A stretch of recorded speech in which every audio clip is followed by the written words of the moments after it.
Merci Cyril, merci à tout le monde pour l'orga de cet événement. C'est clairement le genre d'événement dont on a besoin aussi. Alors, en particulier, moi, mon public habituel, c'est plutôt exécutif, banquier, 55 ans, où il faut que je passe 1 heure à expliquer que l'inflation existe, en fait, c'est même pas un complot. Et là, je vais pouvoir rentrer dans le dur direct. Donc c'est rien que ça déjà, c'est rafraîchissant. Et donc merci juste pour ça déjà. Ça va être sympa. Mais comme j'adore la difficulté, et bien, quand je parle à des banquiers, je leur dis que Bitcoin va les tuer, et quand je parle à vous, je vous dis qu'il faut devenir étatiste. Donc c'est un thème qui m'est un peu cher, et donc voilà, je vais profiter de l'opportunité d'avoir un format qui permet la discussion et les questions pour faire écho d'ailleurs à certaines choses qui ont été dites ce matin, en espérant que ça contribue à la discussion. C'est un thème qui est par nature un peu, voire beaucoup politique, et donc je ne prétends pas, je fais le même disclaimer que Théo ce matin, je n'ai pas la vérité révélée. Je vous propose une réflexion qui n'est pas forcément finie d'ailleurs, donc voilà, si jamais vous voulez me détruire, voilà, si vous faites-le sans toxicité, hein, dans un maximalisme sain, dirons-nous, s'il vous plaît. Voilà, donc beaucoup de bitcoiners voient dans Bitcoin, de manière parfaitement légitime, une solution pour l'émancipation individuelle, la souveraineté individuelle, la liberté individuelle. Alors il y a une foultitude d'exemples, hein, je ne vais pas tous vous les refaire, mais entre le Nigeria, Hong Kong, les lanceurs d'alerte, les femmes afghanes, etc., etc. Bon, je ne vais pas tout refaire. Ou les truckers canadiens, pour l'ami canadien qui est avec moi. Mais parfois cette réflexion, elle va jusqu'à la volonté, ou en tout cas la tentation, de s'émanciper totalement du groupe, de la nation ou de l'État, qui est l'incarnation politique en règle générale d'une nation. Et on retrouve d'ailleurs une surreprésentation des courants anarchistes dans le Bitcoin, de manière parfaitement logique. Donc c'est une idéologie, vous l'aurez compris, que je ne partage pas, mais bon, j'ai toujours plaisir à discuter dans la joie et la bonne humeur. De mon côté, moi, je vais argumenter, j'allais dire l'inverse, mais pas tant que ça. Je vais plutôt argumenter une complémentarité. C'est-à-dire que oui, ça permet de s'émanciper individuellement, mais ça permet aussi de s'émanciper collectivement. Et même un cran plus loin, la liberté individuelle ne doit pas être maximale, parce qu'en l'étant, elle se nuit à elle-même. Bon, j'aime bien les trucs mindfuck, mais je vais vous essayer de vous expliquer comment j'arrive à ces sujets-là. Et pour ça, on va avoir besoin de voir l'évolution du concept même de liberté, puisque liberté et souveraineté sont des thèmes qui sont extrêmement proches. On est souverain quand on est libre, quand on peut décider ce qu'on fait. Et donc, on va avoir besoin de l'évolution de ce concept de liberté. Alors, dans le temps qui m'est imparti, j'ai choisi d'aller chercher la distinction qu'en fait un certain Benjamin Constant dans un texte qui s'appelle « De la liberté des anciens comparée à celle des modernes ». Ça marche, je n'ai pas le problème des autres. Pas encore, on verra. Alors, Benjamin Constant, c'est un auteur libéral français début 19e, donc qui a vécu la Révolution, cette volonté d'émancipation de l'Ancien Régime, etc., mais qui a aussi vécu la Terreur, c'est-à-dire eh bien, quand ça commence à déconner sévèrement, et qui est donc a donné une conférence en 1830 qui s'appelle « De la liberté des anciens comparée à celle des modernes ». C'est devenu un petit bouquin, tout petit, ça se lit peut-être même plus rapidement que mes articles.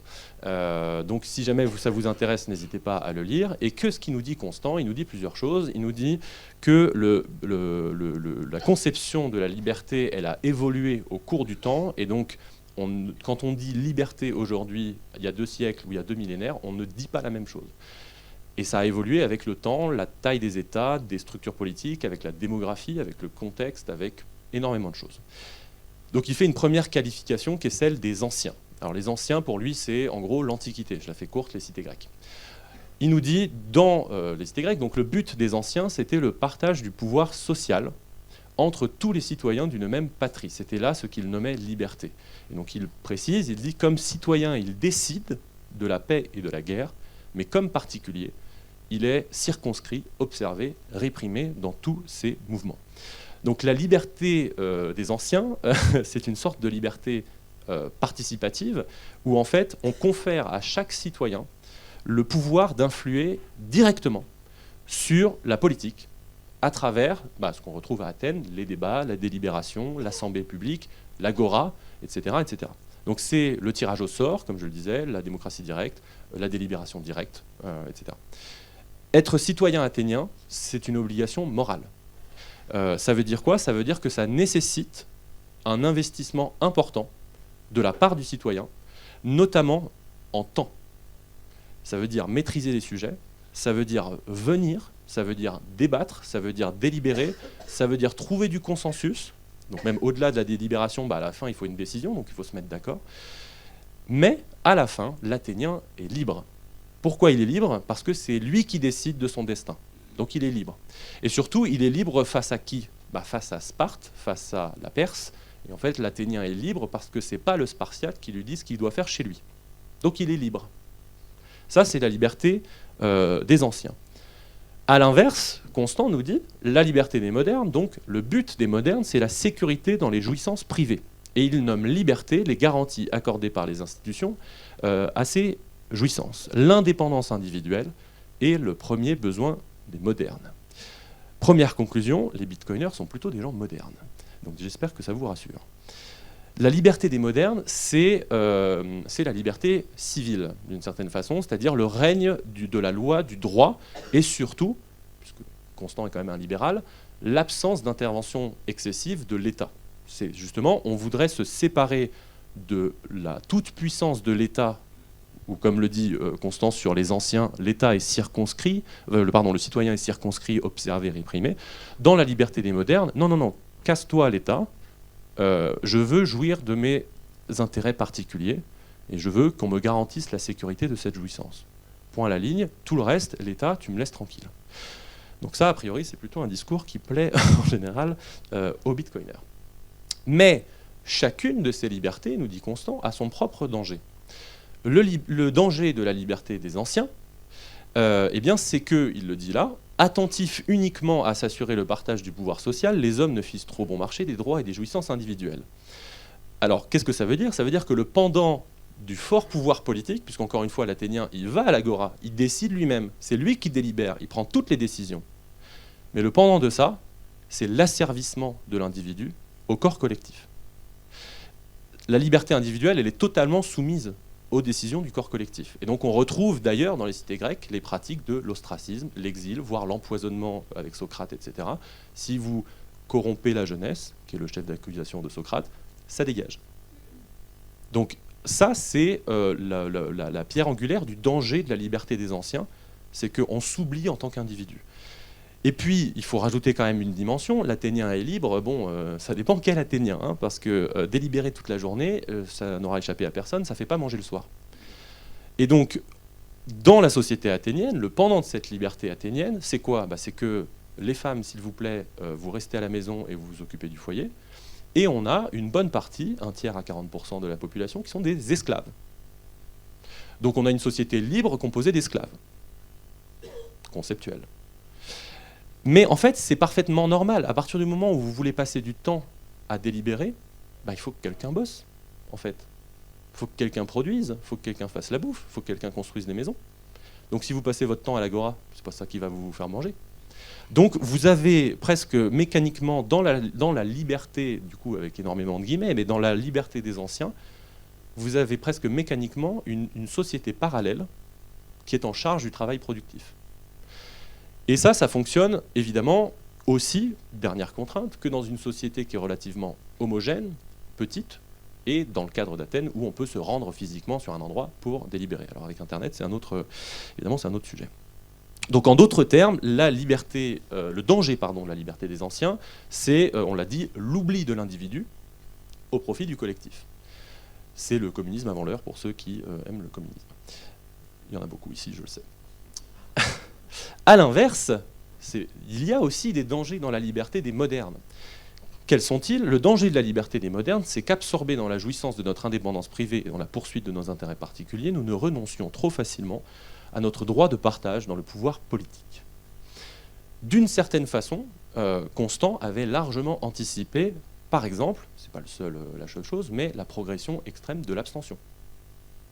Parce que pour lui, plus on récupère nos libertés individuelles, plus le pouvoir politique s'éloigne, plus je m'en fous en fait, c'est pas mon sujet, laissez-moi tranquille. Et d'ailleurs, il a une phrase que j'ai pas mis là, mais qui est que l'État se borne à être juste, nous nous chargerons d'être heureux. qui est une très jolie phrase accessoirement, mais qui veut dire aussi ce que ça veut dire. C'est que justement, le danger, ça ne veut pas dire que ça arrive mécaniquement, mais le danger important, c'est que nous soyons trop absorbés par la poursuite de nos intérêts particuliers et que donc du coup, finalement, on laisse la place. Et quand on laisse la place, évidemment, ce n'est pas forcément des choses très joyeuses qui se passent. Donc pour Benjamin Constant, se dédier à la liberté individuelle, en tout cas, donc la liberté des modernes, c'est poursuivre ses intérêts privés, c'est son bonheur individuel en quelque sorte, c'est s'émanciper du fardeau collectif, mais pour répondre aux dangers qu'il mentionne juste avant, et ne pas tomber dans l'écueil de l'atomisation de la société, parce que l'atomisation de la société, c'est quoi? C'est tous les individus qui s'écartent, chacun va dans son intérêt particulier. Qu'est-ce que c'est la conséquence en règle générale de ça, et l'histoire est un assez bon témoin, c'est la voie directe pour un tyran. C'est que dès que tout le monde s'en fout, il y a quelqu'un qui arrive et qui dit « je vais m'en occuper, rassurez-vous ». Et à la fin, le jour où vous faites « pardon, mais c'est pas trop ce que j'ai décidé », mais en fait, le temps que vous vous en rendiez compte, désolé, mais tu as perdu ta liberté dans l'affaire. Donc ça, c'est le danger, j'allais dire, d'une forme de soit d'arrivée de tyran, soit on reste dans un système, et on a eu la discussion avec certains hier soir après quelques petits verres, autour de est-ce qu'on est dans un régime démocratique ou pas. On est dans une dérive autoritaire. Et ça, c'est pareil, il y a une forme de boulimie de l'État, où tant que tu lui laisses la place, je prends, c'est moi qui m'en occupe.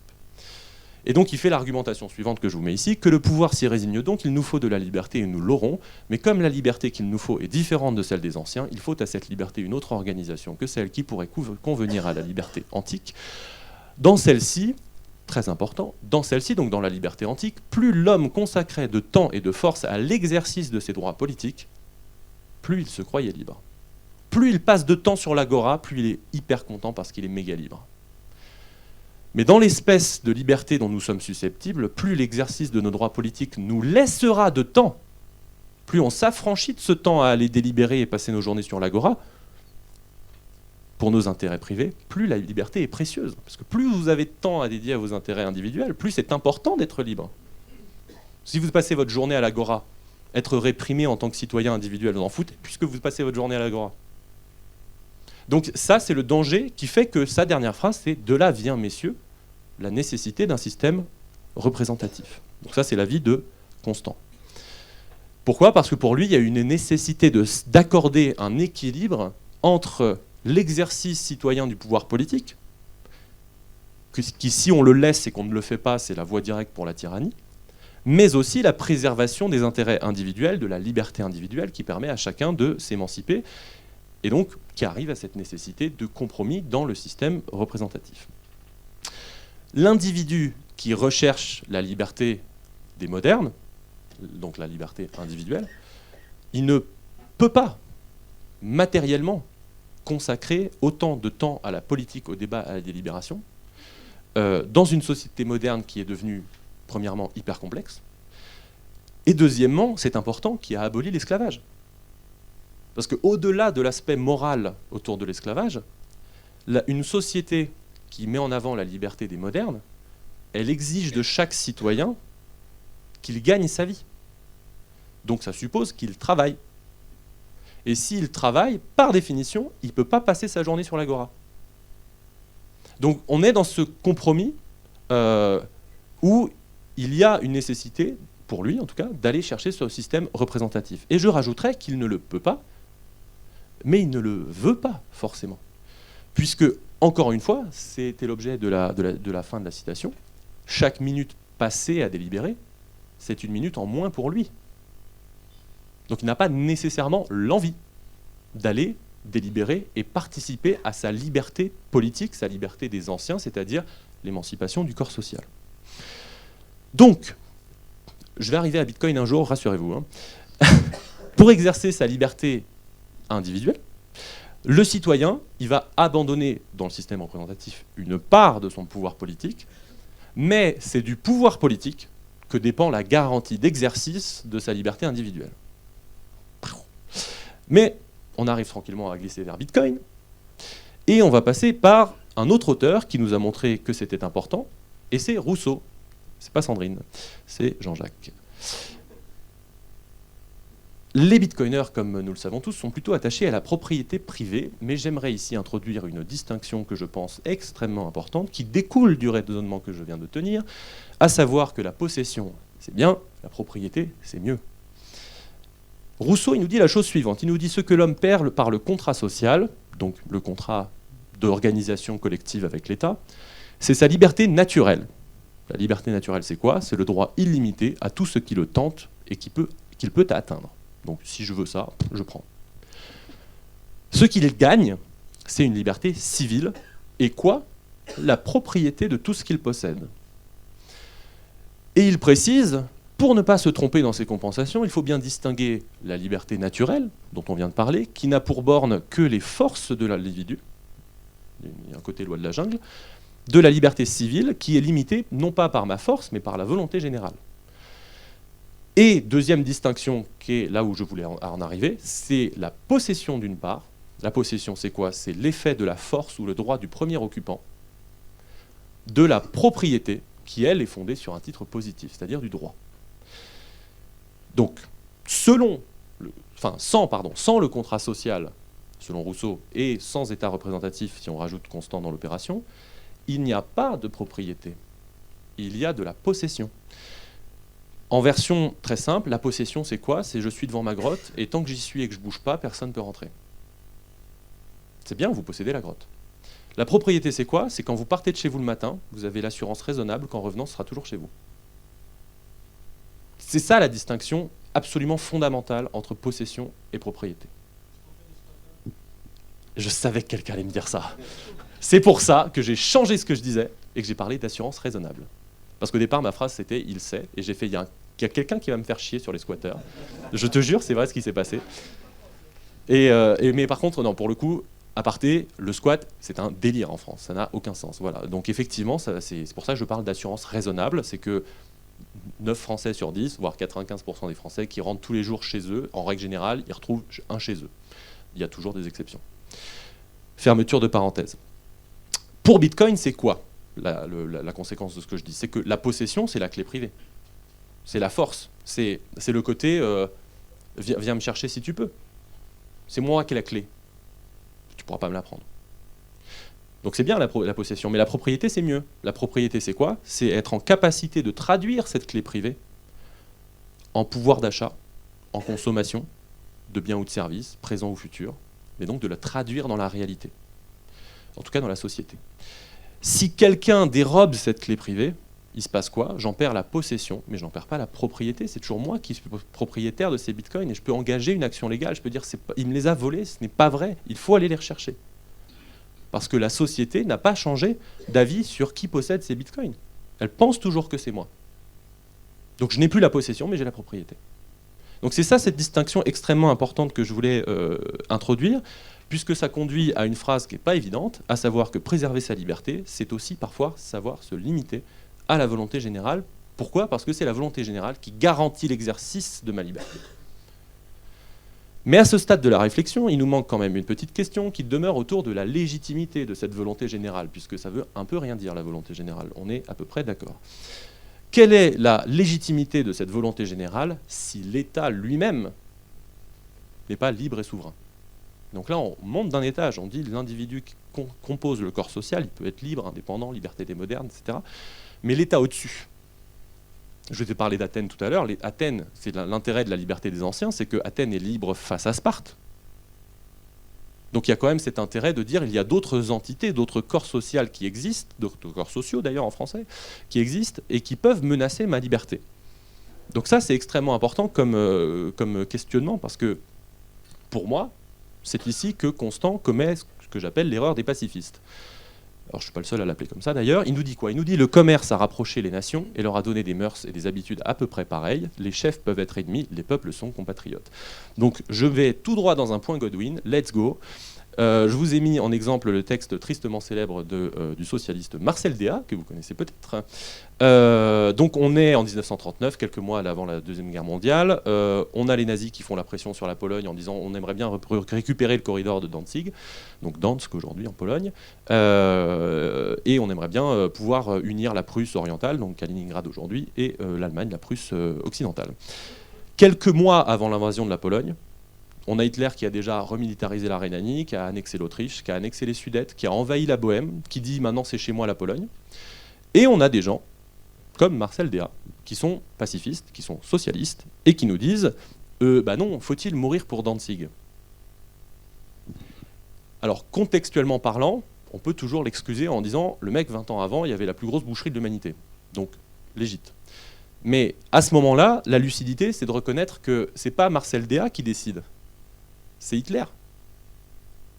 Donc, l'erreur des pacifistes, c'est quoi? C'est de croire que c'est vous qui désignez l'ennemi, alors que c'est l'ennemi qui vous désigne. Donc il y a ce côté, alors je termine mon point Godwin, Marcel Déat, ensuite il est devenu collaborationniste, hein, évidemment, donc il a même dit que le régime de Vichy était trop frileux, voilà, et il a terminé sa vie en exil en Italie. Voilà, je vais terminer le point Godwin. Le raisonnement de Constant, pour revenir sur Constant, il fonctionne, pourquoi je vous dis tout ça? Parce qu'il fonctionne dans un monde d'abondance et d'expansion permanente. Accessoirement de monnaie fiat aussi, parce que c'est ça qui la permet notamment aujourd'hui. Donc dans un monde d'extension permanente, je rappelle que 11 ans avant le discours de Constant, nous avons Jean-Baptiste Say qui nous dit que le postulat de l'économie moderne, c'est que les ressources sont illimitées. Pratique. Donc quand on raisonne dans ce contexte-là, forcément les peuples sont compatriotes, parce qu'il y en a pour tout le monde. Donc on peut étendre, on s'en branle, let's go, on y va, toujours plus de ressources. Et donc aujourd'hui, il y a la nécessité de prendre en compte le retour de la rareté, le retour de la finitude des ressources, et aussi le retour, si on le souhaite, d'une monnaie saine, puisque la monnaie saine ne le permet pas, ce crédit infini. Et quand on rajoute ces éléments dans l'opération, eh ben, on rajoute la rareté. Et la rareté, désolé, c'est souvent le conflit. Ça va souvent de pair. Quand c'est rare, en règle générale, c'est qu'il y a quelqu'un qui veut le prendre. Et donc, dans ce cadre-là, pourquoi est-ce que je dis tout ça? Parce que lorsque l'État, qui est représentant des intérêts du corps social, n'est pas souverain, n'est pas libre, eh bien, ces décisions sont contraintes par l'extérieur, par des contingences qui n'ont pas été décidées par le corps social lui-même. Donc, si l'État ne s'adapte pas à cette nouvelle donne qu'est Bitcoin, et on a eu l'exemple sur Internet, puisqu'on a fait précisément ce truc-là, qu'est-ce qu'on a par la suite? On a des retards, on a des incompréhensions, on a des dépendances. Prends n'importe quel service public, si vous mettez la main, vous ressortez, il y a 20 logiciels américains. Donc on est sur de la dépendance qui font quoi? Qui altère la promesse du contrat social, puisque l'État n'étant pas libre, en fait, est-ce qu'il me garantit moi-même ma liberté individuelle? Donc le contrat social, il tient plus trop. Donc comment l'État, ça c'est la question qui est suivante, mais pour ceux qui m'ont vu à Biarritz il y a 1 an et demi, là on arrive sur la partie que j'ai déjà présentée, c'est-à-dire comment on peut faire d'un objet qui est présenté comme un levier d'émancipation individuelle par excellence, en réalité, un objet d'émancipation collective au niveau de l'État. Donc je remonte d'un cran au niveau de l'État. Et ça, bon, du coup, je vais redonner certaines pistes que j'avais déjà données à Biarritz, mais ceux qui l'ont déjà vu ne vont rien découvrir de très nouveau. La première piste, c'est quoi? C'est l'émancipation du système dollar. Donc ce que le général de Gaulle appelait le privilège exorbitant, c'est-à-dire la capacité qu'ont les États-Unis à globalement vivre sur le dos du reste du monde. Parce qu'ils peuvent s'endetter gratuitement. Donc vous avez la citation de Gaulle ici. Le fait que beaucoup d'États acceptent par principe des dollars au même titre que l'or entraîne les Américains à s'endetter gratuitement vis-à-vis de l'étranger, car ce qu'ils lui doivent, ils le lui payent, tout au moins en partie, avec des dollars qu'il ne tient qu'à eux d'émettre. Donc c'est pas innocent complètement qu'effectivement De Gaulle avait commencé à rapatrier l'or en France dans le système de Bretton Woods avant de se faire défaut par Nixon, comme tout le monde. Donc c'est un système qui est prédateur pour la France, pour la Suisse, pour l'Allemagne, pour n'importe qui, mais qui est particulièrement prédateur pour des pays en développement. Et je crois qu'hier quelqu'un a commencé à en parler brièvement, mais notamment parce que le système Bretton Woods, tout le monde sait que en gros ça a fait le dollar, mais il y a aussi eu le FMI et la Banque mondiale dans l'affaire. Que font le FMI et la Banque mondiale? De l'aide au développement, avec 45 guillemets. En quoi ça consiste? À faire des prêts, et donc ce ne sont pas des dons, donc il y a des intérêts, il faut les rembourser, et ces prêts, ils sont faits en dollars.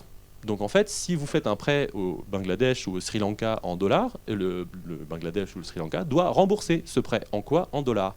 Sauf que la différence entre le Bangladesh et les États-Unis, c'est que le Bangladesh n'a pas d'imprimante suffisamment performante pour imprimer des dollars. Donc quand le FMI arrive dans ce genre de pays et dit on va faire un ajustement structurel, en règle générale, dans les ajustements, il y a une partie qui est maintenant, il va falloir orienter votre économie à l'export. Puisque en exportant, vous pouvez récupérer des dollars. Mais donc la consommation locale et le bien-être local, on verra après.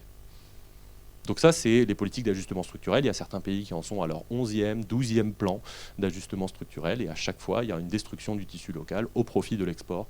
Je vous incite à lire le petit livre d'Alex Gladstein là-dessus, Hidden Repression, qui parle notamment de l'exemple du Bangladesh, où pour cultiver la crevette pour les Occidentaux, qui est donc maintenant la deuxième exportation du Bangladesh, eh bien, on a rasé toutes les mangroves, on a inondé des terres fertiles, puisque les crevettes vivent dans l'eau salée, vous le savez, et donc le pays est largement moins autosuffisant qu'avant, mais on est content parce qu'on bouffe des pâtes de taille, en gros.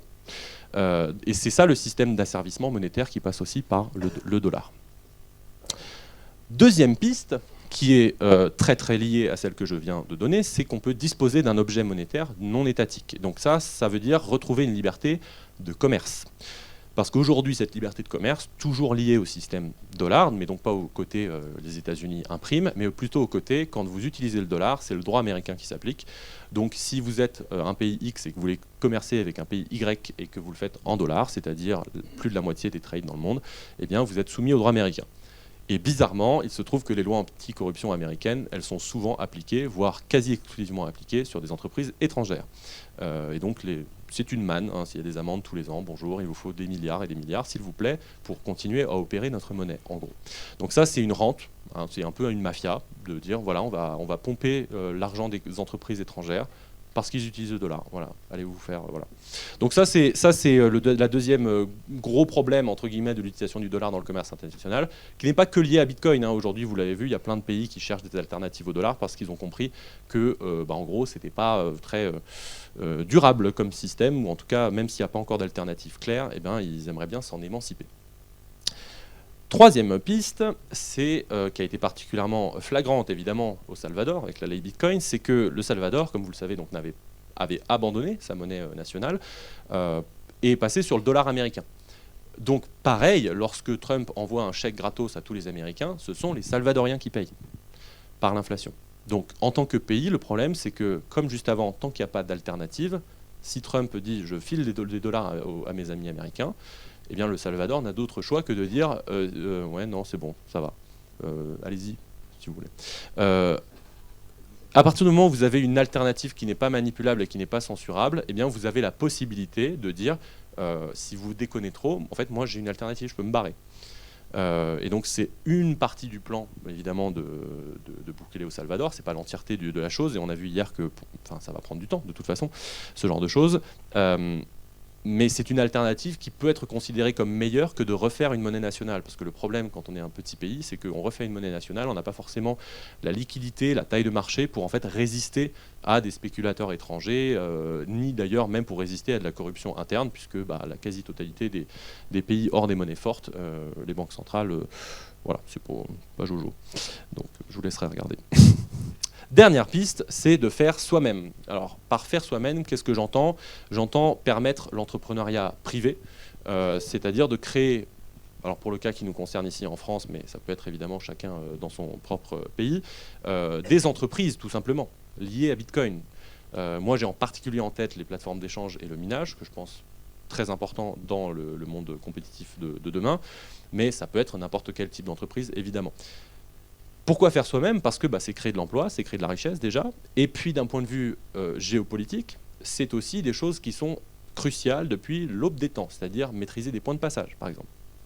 Maîtriser un point de passage, c'est quoi ? C'est un pouvoir de nuisance. Je vais vous le raconter autrement. Alors, moi, j'ai discuté avec un certain pays qui souhaiterait faire du commerce avec la France, mais qui n'est pas dans les meilleurs termes avec les États-Unis, notamment, et qui se demandait, tiens, est-ce qu'on passerait pas par Bitcoin ? Je dis oui, c'est super, vous pouvez passer par Bitcoin. Ok, d'accord, mais en France, toutes les entreprises avec qui on discute, pour l'instant, elles veulent bien faire la transaction en Bitcoin, mais à la fin, elles vont recevoir des euros dans leur compta. Donc il faudrait faire du change. Et je dis, ok, mais si vous faites du change, on le fait où ? Parce que si vous le faites chez Coinbase, c'est américain, quoi. Donc retour à la case départ. Oui, d'accord, ok. Du coup, là, il vous faut une plateforme d'échange française. Donc il reste effectivement Paymium, 3 autres, mais qui sont loin d'être aussi compétitifs, puisque Paymium n'a pas le volume que peut avoir un Coinbase ou un Kraken ou un machin. Donc en fait, on se retrouve avec une maîtrise des points de passage qui se retourne comme point de nuisance. Si quelqu'un nous embête, un point de nuisance, ça sert à quoi ? C'est pas joli, certes, mais ça peut permettre juste de dire, en fait, si tu fais ça, attention, moi, je peux te faire mal. C'est le principe de la dissuasion nucléaire. Donc le fait de pouvoir faire soi-même en France, c'est de pouvoir dire on développe de la richesse, de l'emploi, etc. Mais aussi on développe une capacité à dire aux autres, si jamais vous faites un truc qui n'est pas dans mon intérêt, et mon intérêt, je réitère, hein, c'est l'intérêt de l'État, virgule, représentant du corps collectif et des intérêts de tous ces individus. Au moins dans la théorie. On pourra débattre, dans la pratique, ce n'est pas toujours le cas. Mais au moins dans la théorie, quand on défend la capacité de la France à être nuisible à l'égard de quelqu'un d'autre, en fait, on défend l'indépendance des Français. Je suis sûr que je vais me prendre quelques tomates tout à l'heure, mais bon, je continue. Faire soi-même aussi, ça peut être par des chemins détournés, améliorer l'indépendance aussi du pays. C'est-à-dire que si on prend le raisonnement autour des ENR et du financement des ENR, même voire du surplus du nucléaire, etc., ça veut dire quoi si je finance le surplus du nucléaire ou des ENR? Ça veut dire que je réduis ma dépendance aux fossiles. Et ça ne vous aura pas échappé, en France, la phrase célèbre, on n'a pas de pétrole, mais on a des idées. Donc si vous réduisez votre dépendance aux fossiles, bah, vous réduisez la capacité de nuisance du voisin qui en a. Donc vous augmentez votre indépendance. Donc il y a plein de vecteurs, de voies différentes par lesquelles, en adoptant Bitcoin, mais pas nécessairement en substitution d'ailleurs, ça peut être, on l'avait dit hier, dans un premier temps, juste en complémentarité, bah, en fait on va améliorer l'indépendance collective et donc in fine, et c'est ce qui vous intéresse, l'indépendance de chacun des individus de ce corps collectif. En conclusion, et j'ai pris presque 30 minutes très exactement, donc formidable, Bitcoin permet à l'individu de s'émanciper et de poursuivre une liberté individuelle. Jusque-là, je n'ai choqué personne, je le pense.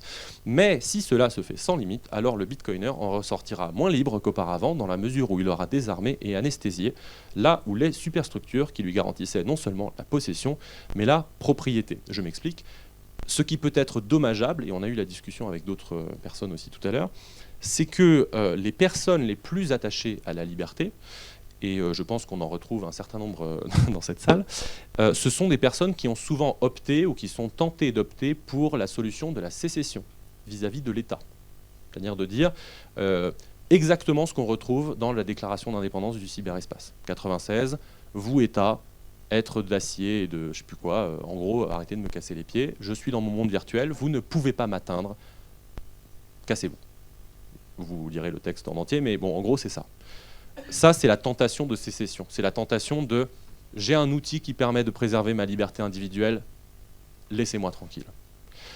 Le problème, c'est que, évidemment, si toutes les personnes qui sont attachées à la liberté font sécession, bah pour le reste, c'est un nivellement par le bas, puisque tous les amoureux de la liberté sont partis. Donc, comprenez bien, si, je réitère, tous les amoureux de la liberté n'exercent plus leur liberté dans la société démocratique dans laquelle ils sont, par voie de conséquence, les amoureux du contrôle, ils ont toute la place. Donc, ils peuvent renforcer leur emprise partout, y compris sur les personnes qui font sécession et qui, pendant un temps, se disent « je suis loin, vous ne pourrez pas m'avoir », et à la fin, eh ben, y a un État, il y a une loi, il y a quelqu'un qui vient vous chercher chez vous avec un flingue. Donc, il y aura toujours une minorité qui sera en capacité de faire tout ce qu'il faut pour ne pas être accessible. Mais à la fin, c'est une ultra-minorité, et la question qui est posée, c'est est-ce que ça mérite le nivellement par le bas de tout le reste de la société? Parce que vous êtes parti en tant que défenseur de la liberté. Est-ce que ça mérite de transformer la société en une sorte de société de surveillance où si vous aimez la liberté, bah, vous êtes louche, puisque vos copains ils sont partis. Donc qu'est-ce que vous faites là? Donc la conclusion, qui méritera peut-être des tomates, mais je ne l'espère pas, sans État souverain, libre et indépendant, pour garantir notamment par exemple l'acceptabilité de Bitcoin, eh bien il pourrait rester, comme ça je vais prendre que quelques tomates, il pourrait rester un objet de possession numérique. De la crypto-philatélie. Non, Gilles, ne me frappe pas. Mais plutôt donc de la possession plutôt qu'une propriété dont la jouissance nous est possible au sein d'une société. Donc, dernière slide, parce qu'elle est vraiment exceptionnelle, j'adore mes slogans. Ne soyez pas possédants, devenez propriétaires. Ne faites pas sécession, faites des concessions. Merci.